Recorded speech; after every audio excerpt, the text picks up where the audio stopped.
Әйеліңіздің есімі кім? Сәуле. Дина. Дариға. Дарикот. Жанара. Бағлан ғой енді. Қалай таныстыңыздар? Біз Инстаграмда таныстық. Такси ұстап жатқан жерде танысып, араласып, сол семья болып бақытты болдық. Желіде, Инстаграм желісінде. В караоке, там с ней познакомились, она поет классно, шикарно, я влюбился в ее голос. ВКонтакте желісінде таныстық. Бірінші қадам істеу керектігін қашан сездіңіз? Мен жаздым, өзімнің стандартный приемымды қолдандым. Біздің съемкаға келіп серияға түсесің бе деп. Әрине, ер адамның бірінші қадам басуға қазір. Мен сол сөйлесіп жүргенде сразу айтқанмын, 2 күннен кейін айтқанмын, үйленемін деп. Сосын мамасымен келіспей қалдық. Ол, в общем, менің суреттеріме лайк басқан, соны көріп, мен өзім бірінші жаздым. Жарыңызды қандай қасиеттері үшін жақсы көресіз? Мені үнемі қолдайтынына, және де маған күш беріп тұрады, мотивация жасайды мені. Және де менің қаншама шыдағанына мен оны сондықтан жақсы көремін. Былайша айтқанда, әйелдің 40 жаны бар дегенге мен соған көзім жетіп жатыр. Көңілді, ақылды, әдемі. Обычный қыз емес енді былай. Сондықтан да ерекше адам іздедім, ерекше болып таптым ғой. За ее характер. Она у меня очень добрая, отзывчивая, наивная, местами глупая. Да, в быту она, может, немножко глупая. Тем не менее, она очень умная, дельная, трудоспособная. Ну и с ней всегда весело. Шыншылдығы үшін. Өте қарапайым, өзім сияқты. Маған деген сый-құрметі өте жоғары. Енді өзін танысқан кезде солай көрсетті. Сіздердің бақытты болу құпияларыңыз неде? Біріншіден шүкіршілікте, екіншіден түсінушілік, үшіншіден әр болып жатқан құбылыстан позитивті эмоция алу. Біз бір-бірімізді түсінеміз, тыңдай білеміз, бір-бірімізді толтыра білеміз. Құпия жоқ ол жақта. Түсіністікпен қарап, барлық жағынан қолдап, өзіңнің міндетіңді дұрыс атқарып, әйел болсаң әйеліңді, еркек болсаң еркектің қызметін дұрыс атқарып жүрсең болды, ешқандай құпия жоқ. Взаимопонимание, наверное, в терпеливости. Бір-бірімізге деген сыйластығымыз, бір-бірімізге деген махаббатымыз шығар. Әр мықты ер адамның артында мықты әйел тұрады. Осы сөзбен келісесіз бе? Я мен онымен келсем, өйткені мені толықтыратын менің әйелімді, ал әйелімді толықтыратын ол мен. Я келсем, мотивация беріп тұратын, рух беріп тұратын ол әйел. Егер ондай болып қалмаса, ер адам біз кішкене босап қаламыз. Қалжың есіме түсіп кетті. Орысша айтқанда, за каждым успешным мужчиной стоит женщина дейді. Стоит и мозг пилит дейді ғой. Енді ол сөз емес, ол дәлелденген зат қой. Обама әйеліне айтқан ғой. Ананы көрдің ба, егер де сен соны әйел болған кезде, сен заправщиктің әйел болатын едің дейді ғой. Сөйтіп Обаманың әйелі айтады. Жоқ, егер де мен соның әйел болған кезде, сен емес, сол президент болатын еді деп айтады да. Сондықтан да әйелдің қолдау бөлек қой, келсем. Ну, не прям, наверное, за каждым мужчиной. Есть же и успешные мужчины, которые не женаты. Не обязательно, конечно, но есть, да, такие, когда она дает ему веру в себя, поддерживает в любых начинаниях. Тогда мужчина морально уже сам становится сильнее и готов переворачивать горы. Я мені үнемі жігерлендіріп, мотивация беріп отырады. Мүмкін соны шығар, ақыл кеңес айтып отырады. Ол шындықты айтады маған. Соңғы рет қандай сыйлық бердіңіз? Соңғы сыйлығым Apple Watch болды. Пылесос. Әлгі домалақ. Робот пылесос дейді ғой. Мен оған iPhone 12 әкеп берем да, маған кілттік. Аны сыртына сақ қоятын сондай әкеп берген ғой.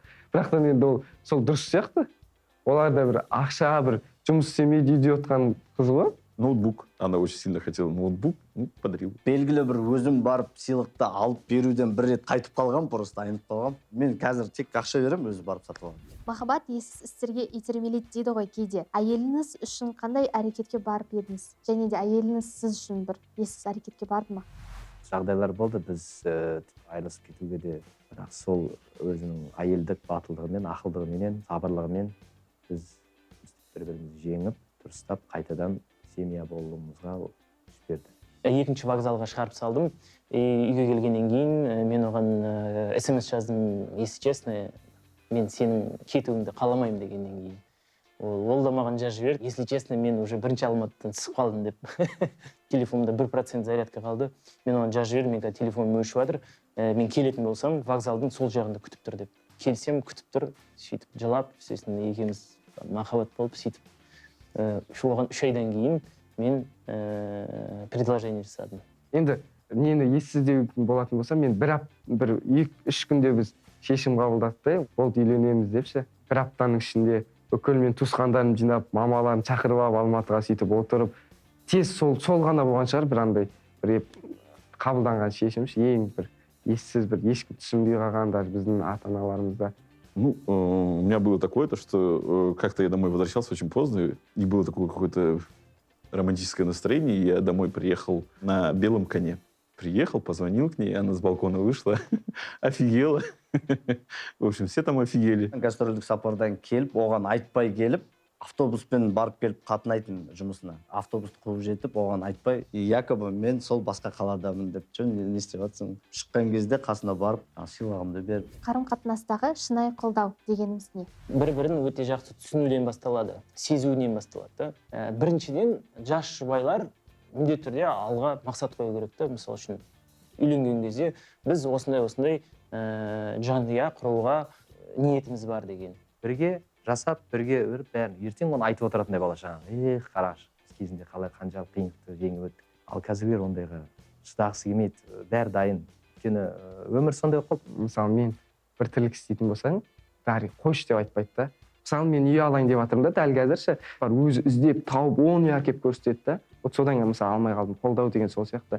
Андай жоқ деп те айтпайды, бірақтан андай дұрыстап түсіндіреді ғой. Егер дұрыс емес болып тұрса. Дұрыс болып тұрса, вот деп қолдайды ғой. Соны қолдау деген. Я всю жизнь занимался совсем другим бизнесом, строительством, то есть работал. Почему я вот сейчас в творчестве начал сниматься, то есть занялся актерством, блогерством. Потому что у меня вот появилась жена, и вот она меня поддерживает, и потихоньку получается. Сенімен бірге тоңып, сенімен бірге ыстыққа түсетін болса, ол демек сенің адамың. Егер де өміріңізді өзгертіп, оны басқаша өмір сүру мүмкіндігіңіз болса, әйеліңізді екінші рет таңдар едіңіз ба? Әрине, таңдар едім. Енді өз ойым, мүмкін басқа ел болғанда мен шыдамас еді-ау деп ойлап едім, басып кетіп қалар еді. Қайтып өмірім келетін болса, қайтып соны дариды алады дедім. Сондықтан да көп іздеген адамым ғой. Именно только жену поменять или вообще всю жизнь? На самом деле в жизни я, наверное, много ошибок наделал. Человек, с которым я сейчас живу, моя жена, и я бы ее точно не променял. Өйткені мен оны миллиондардың арасынан таңдағым. Егер тағы да сондай бір, енді ондай болмай қойсын әрине. Егер болып жатқан жағдайда әрине мен қайтадан таңдаймын. Әйеліңізді үйде қалай атайсыз? Және де неге? Мен тұрмын айтуға. Бірақ нормально еркелетемін. Өзіміздің андай сөздеріміз бар, бір-бірімізді еркелететін. Дипося деймін. Енді қазір пончик болып жүр ғой кішкене. Жүкті болып. Пончик секілді тәтті, қылықтары тәтті. Дипончик. Аяғы оқтай ғой деп айтамын. Сетке кезде аяғы көтеріп бүйтіп. Жаным, күнім, ботам деп еркелете бересің ғой. Вся семья, мои все родители ее называем Жанка. Ну, то есть и созвучно с словом Жаном, и имя тоже похоже, и мне нравится Жанка. Екеуміздің арамыздағы әңгіме. Әрине айтасың бір-біріңе. Бәке деп еркелетемін. Бағлан ат, бірақ бәке деймін. Пакош деймін. Махаббат деген сіз үшін не? Махаббат деген ең бірінші ол менің ойымша ол жауапкершілік, және де төзімділік, шыдамдылық, ұмтылыс. Енді махаббат пен сыйластық бір зат деген сияқты мен үшін ең үлкен махаббат сыйластық деп ойлаймын. Любовь — это, наверное, дарить друг другу счастье каждый день, когда ты радуешься, что этот человек у тебя есть в жизни. Адам адамды 100% түсінседі. Бірінің бетінен қаппайды. Барды бар, жоқты жоқ деп шынайы бірін-бірі түсініскені сол махаббат деп ойлаймын. Сіздің ойыңызша еркектер көзге шөп салуының басты себебі неде? Көзіне шөп салады, әйелдер көп шөп салмай ма не сонда? Әр адамның өзіне байланысты ол. Әр адамның өзінің психологиясына байланысты, жаңағыдай әйеліне деген қарым-қатынасына байланысты келетін құбылыстар. Күнделікті күйбең өмір жеп қояды. Күнделікті өмірді, скучный өмірді жеңе білу керек. Сөйтіп басқа біреу табады, шөп салу мәселелер басталады. Себебі жоқ ол, еркектің шөп салам десе, ол шөп салады ол. Егер әйелің жақсы көрмесең, онда ешкімді қинама. Оданша ажырасып, сөйтіп ол жаңағы балаң болса алиментін төлеп көмектесіп тұрасың ғой, бірақ қинамай жіберіп, өзің сосын қанша қызбен жүрсең де жүре бер деген көзқарас. Обязательно, наверное, нужно отметить то, что сейчас очень много социальных сетей, всего такого, ну, то есть западного влияния, где это все стало доступным, где много соблазна. Наверное, поэтому. Әйелінің күйеуі үйге шаршап келген кезде нефтем сұрақтар қоятынында. Жылулықты сүйікті жарынан өзінің ойындағыдай алмағаннан кейін мүмкін баратын шығар ондай нәрсеге. Әйел адамдар ол негізі өте адал келеді ғой. олар ер адамдар сияқты кішкене суыт ойламайды. Олар бір нәрсені жақсы көре ма, бір нәрсені сүйе ма, сол адамға ғана шынайы адал болады әйел адамдар. Әйеліңізге бірнеше сөз айтсаңыз. Сәуле, сен менің бақытымсың, сенің қасында мен гүлденем, сенің қасында мен құлпырам, сенің қасында мен шабыттанам, әрдайым менің қасымда болып, бақытты болып айналайын деп қойын. Дипося, егер де сен мені көріп тұрсаң, егер де мен дұрыс бірдеңе емесем, пожалуйста, үйге барғасын ұрмашы деймін. Дипося, сен өте керемет, шынайы, нағыз адам, адал, жарсың. Сен мықтысың, маған осылай рух беріп, қолдап, мотивация беріп жүргеніңе мен сені одан да әрі жақсы көремін. Дари, осы менің өмірімде пайда болғаныңа рахмет. Менің өмірімді сен 90 градусқа өзгерттің. Сондықтан да саған үлкен рахмет. Жанка, я очень сильно тебя люблю. Всегда благодарю Аллаха, что ты у меня есть в моей жизни, делаешь меня счастливым, всегда меня поддерживаешь. И я надеюсь, что мы будем всегда вечно вместе. Жан, балапан, тамақ жасап қойшы, қазір келіп жүре ма? Жан, менің қасымда болғаныңа саған мың да бір алғыс. Мен сені жақсы көремін.